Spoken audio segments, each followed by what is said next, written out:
चलिए जानते हैं आज देश और दुनिया की सिलेक्टेड काम की और महत्वपूर्ण 25 बड़ी खबरों को सिर्फ 10 मिनट में। पर अभी तक आपने इस वीडियो को लाइक नहीं किया है तो लाइक कर दें और इस चैनल को सब्सक्राइब भी कर लीजिए। प्राइवेट स्कूलों को लौटाने पड़े फीस के 81.30 करोड़ रुपए। जबलपुर में 11 निजी स्कूल पर 22 लाख की पेनल्टी, 51 पर एफआईआर, 20 हुए गिरफ्तार। जी हां दोस्तों, जबलपुर में कोर्स की किताबें, यूनिफॉर्म और अन्य शिक्षण सामग्री के नाम पर अभिभावकों से मनमानी राशि वसूलने वाले निजी स्कूलों के खिलाफ प्रशासन ने बड़ी कार्यवाही की है। ऐसे स्कूलों से अभिभावकों को 81.30 करोड़ रुपए की फीस वापस कराई गई है। साथ ही इन स्कूलों पर 22 लाख रुपए की पेनल्टी भी लगाई गई। प्रशासन ने 51 लोगों के खिलाफ एफआईआर भी दर्ज की है, जिनमें स्कूलों के चेयरमैन, प्राचार्य, सीईओ, मैनेजर, सदस्य, एडवाइजर समेत 20 लोग गिरफ्तार किए गए। दरअसल दोस्तों, नया शिक्षा सत्र शुरू होने के बाद 1 अप्रैल 2024 को मुख्यमंत्री डॉक्टर मोहन यादव ने निजी स्कूलों की मनमानी रोकने के लिए निर्देश दिए थे। इस पर जबलपुर कलेक्टर दीपक सक्सेना ने अप्रैल 2018 से अप्रैल 2024 तक अभिभावकों से वसूली गई फीस की जांच कराई थी, जिसमें बस्तों के वजन गाइडलाइन के मुताबिक नहीं पाए गए थे। चलिए दोस्तों, जान लेते हैं इसके बाद अगली बड़ी खबर। आईएमडी बोला 6 राज्यों में 3 दिन बाद गर्मी से मिलेगी राहत, 5 दिन में केरल पहुंच जाएगा मानसून। लू से राजस्थान में 4 दिन में 30 मौतें। जी हां दोस्तों, नेतपा में भीषण गर्मी का सामना कर रहे राजस्थान, हरियाणा, पंजाब, दिल्ली, मध्य प्रदेश और छत्तीसगढ़ में 3 दिन बाद हीट वेव से राहत मिलने की संभावना है। मौसम विज्ञान विभाग के मुताबिक पंजाब, हरियाणा, दिल्ली, राजस्थान में बिजली गरजने और चमकने की संभावना है, जबकि जम्मू कश्मीर, हिमाचल प्रदेश और उत्तराखंड में बारिश हो सकती है। मौसम विभाग के मुताबिक राजस्थान और गुजरात में 9 से 12 दिन हीट वेव चलेगी, जिसमें तापमान 45 से 50 डिग्री सेल्सियस तक रिकॉर्ड किया जाएगा। वहीं दिल्ली, हरियाणा, उत्तर प्रदेश, पंजाब में 5 से 7 दिन हीट वेव चलेगी, जिसमें तापमान 44 डिग्री से 48 डिग्री तक रहेगा। वहीं दोस्तों, मौसम विभाग ने यह भी बताया कि केरल में अगले 5 दिन में मानसून के पहुंचने की स्थिति बनती नजर आ रही है। आईएमडी ने पहले ही बताया था कि मानसून 31 मई तक केरल से टकराएगा। इसके केरल पहुंचने की सामान्य तारीख 1 जून है। चलिए दोस्तों, जान लेते हैं इसके बाद अगली बड़ी खबर। पुणे पोर्स कार केस, नाबालिग के पिता ने ब्लड सैंपल बदलवाया, शराब की बात छिपाने के लिए घूस दी, सैंपल डस्टबिन में फिकवाया, डॉक्टरों समेत 3 हुए गिरफ्तार। जी हां दोस्तों, पुणे पोर्स एक्सीडेंट केस में सोमवार को सुबह क्राइम ब्रांच ने 2 डॉक्टर्स समेत 3 को गिरफ्तार कर लिया। पुलिस ने बताया कि अरेस्ट किए गए ससून जनरल हॉस्पिटल के फोरेंसिक डिपार्टमेंट के हेड डॉक्टर अजय तावरे और डॉक्टर श्रीहरि हेलनोर पर नाबालिग आरोपी का ब्लड सैंपल बदलने का आरोप लगा है।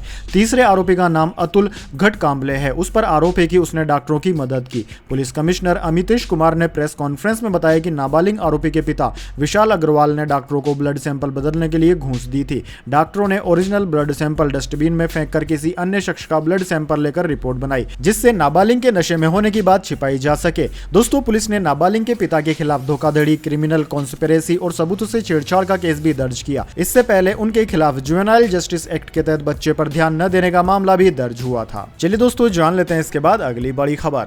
राजकोट हादसे पर हाईकोर्ट बोला अफसरों की आंखें बंद थी, गेम जोन बिना परमिशन चल रहे। यह बात 28 मौतों के बाद पता चली। जी हां दोस्तों, राजकोट टीआरपी गेम जोन हादसे की सुनवाई करते हुए गुजरात हाईकोर्ट ने राजकोट महानगर पालिका प्रशासन को जमकर फटकार लगाई। कोर्ट ने कहा कि बच्चों समेत 28 लोगों की मौत के बाद आपको अब पता चल रहा है कि शहर में 2 गेमिंग जोन बिना परमिशन के चल रहे हैं। क्या आप अंधे हो गए हैं या फिर सो रहे थे? राजकोट में गेमिंग सेंटर अनधिकृत परिसर में बनाया गया था और फायर सेफ्टी की एनओसी भी नहीं थी, और यह सब कुछ पिछले 4 साल से चल रहा था। अब हमें नगर प्रशासन और गुजरात सरकार पर बिल्कुल भरोसा नहीं रहा। कोर्ट ने कहा कि यह त्रासदी आंखें खोलने वाली है। सबसे दुखद बात यह है कि इसमें मासूम बच्चों की भी मौत हुई है। चलिए दोस्तों, जान लेते हैं अगली खबर। करण जौहर ने अनाउंस की धड़कन 2, सिद्धांत चतुर्वेदी के अपोजिट नजर आएगी एनिमल फेम तृप्ति डिमरी, जातिवाद पर बेस्ड होगी कहानी। जी हां दोस्तों, करण जौहर ने सोमवार को अपनी अगली फिल्म अनाउंस कर दी है। यह फिल्म धड़कन 2, जो साल 2018 में रिलीज हुई जानवी कपूर की फिल्म का स्टैंड अलोन सीक्वल होगी। खास बात दोस्तों यह है कि इस फिल्म के जरिए एनिमल फेम एक्ट्रेस तृप्ति डिमरी करण जौहर के साथ पहली बार काम करेगी। वहीं तृप्ति के अपोजिट फिल्म में गली बॉय फेम सिद्धांत चतुर्वेदी नजर आएंगे। फिल्म को धर्मा प्रोडक्शन, जी स्टूडियोज और Cloud9 पिक्चर्स के साथ मिलकर प्रोड्यूस कर रहे हैं। यह इसी साल 22 नवंबर को रिलीज होने वाली है। चलिए दोस्तों, जान लेते हैं इसके बाद अगली बड़ी खबर। शेख हसीना बोली बांग्लादेश को तोड़ने की साजिश हो रही है। कहा बांग्लादेश म्यांमार को तोड़कर ईस्ट तिमोर जैसा ईसाई देश बनाने की है कोशिश। कोशिश। जी हाँ दोस्तों, बांग्लादेश की प्रधानमंत्री शेख हसीना ने दावा किया है कि बांग्लादेश और म्यांमार के कुछ इलाकों को तोड़कर ईस्ट तिमोर जैसा देश बनाने की साजिश रची जा रही है।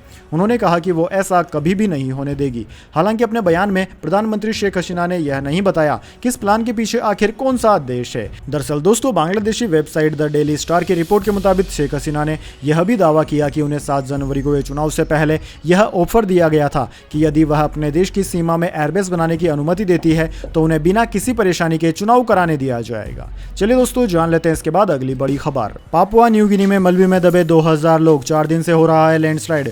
सरकार ने अंतरराष्ट्रीय संगठनों और यूएन से तुरंत मदद करने की है अपील। जी हां दोस्तों, पापुआ न्यू गिनी के काऊ कलाम गांव में हुई लैंडस्लाइड में 2000 से ज्यादा लोग दबे हुए हैं। न्यूज एजेंसी AFP के मुताबिक पापुआ न्यू गिनी सरकार ने खुद संयुक्त राष्ट्र को इसकी जानकारी दी। ऑस्ट्रेलियाई मीडिया ABC के मुताबिक लैंडस्लाइड 24 मई को पापुआ न्यू गिनी की राजधानी पोर्ट मोरेस्बी के लगभग 600 किलोमीटर दूर एंगा प्रांत के गांव में स्थानीय समय के अनुसार सुबह करीब 3 बजे हुई। जिस वक्त यह घटना घटित हुई उस वक्त पूरा गांव गहरी नींद में सो रहा था। इस वजह से किसी को भी बचने का कोई मौका नहीं मिला। चलिए दोस्तों, जान लेते हैं इसके बाद अगली बड़ी खबर। सुप्रीम कोर्ट बोला, पार्टी मैनिफेस्टो में आर्थिक मदद का वादा भ्रष्टाचार नहीं, ये दूर की कौड़ी है, इस सवाल पर विचार करने की जरूरत नहीं। जी हां दोस्तों, सुप्रीम कोर्ट ने राजनीतिक पार्टियों के मैनिफेस्टो में आर्थिक मदद के वादे को भ्रष्टाचार मानने से इनकार कर दिया। शीर्ष कोर्ट में इसको लेकर याचिका लगाई गई थी। इसमें कहा गया था कि मैनिफेस्टो में किए गए वादों के तहत सीधे या अप्रत्यक्ष रूप से एक बड़ी संख्या में लोगों को आर्थिक मदद मिलती है। जस्टिस सूर्यकांत और जस्टिस KV विश्वनाथ की बेंच ने अपील खारिज करते हुए कहा कि यह दूर की कौड़ी है, मौजूदा हालात और फैक्ट्स देखते हुए विचार करने की जरूरत नहीं है। हमने इस सवाल को बहस के लिए खुला छोड़ दिया है। राजनीतिक दलों को चुनावी मैनिफेस्टो में फ्रीबीज देने से रोकने की मांग वाली एक जनहित याचिका सुप्रीम कोर्ट में पहले से दायर है।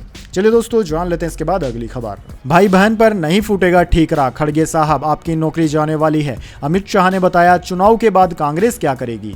जी हां दोस्तों, उत्तर प्रदेश के कुशीनगर लोकसभा सीट पर जनसभा को संबोधित करते हुए केंद्रीय गृह मंत्री अमित शाह ने कांग्रेस पर निशाना साधा। उन्होंने कहा कि 4 जून को NDA की जीत निश्चित है और उसी दिन राहुल गांधी की टीम एक प्रेस कॉन्फ्रेंस करेगी और अपनी हार के लिए EVM को दोष देना शुरू कर देगी। अमित शाह ने आगे कहा कि मल्लिकार्जुन खड़गे को यह समझने की जरूरत है कि इन भाई बहनों को दोषी नहीं ठहराया जाएगा। जनसभा को संबोधित करते हुए गृह मंत्री अमित शाह ने कहा कि कांग्रेस अध्यक्ष मल्लिकार्जुन खड़गे को लोकसभा चुनाव में हुए नुकसान के लिए दोषी ठहराया जाएगा। चलिए दोस्तों, जान लेते हैं इसके बाद अगली बड़ी खबर। पटना में राहुल का मंच धसा, बोले मोदी प्रधानमंत्री नहीं बनेंगे। कहा ईडी से बचने के लिए कहते हैं बड़े बड़े फैसले परमात्मा लेते हैं, मैं नहीं।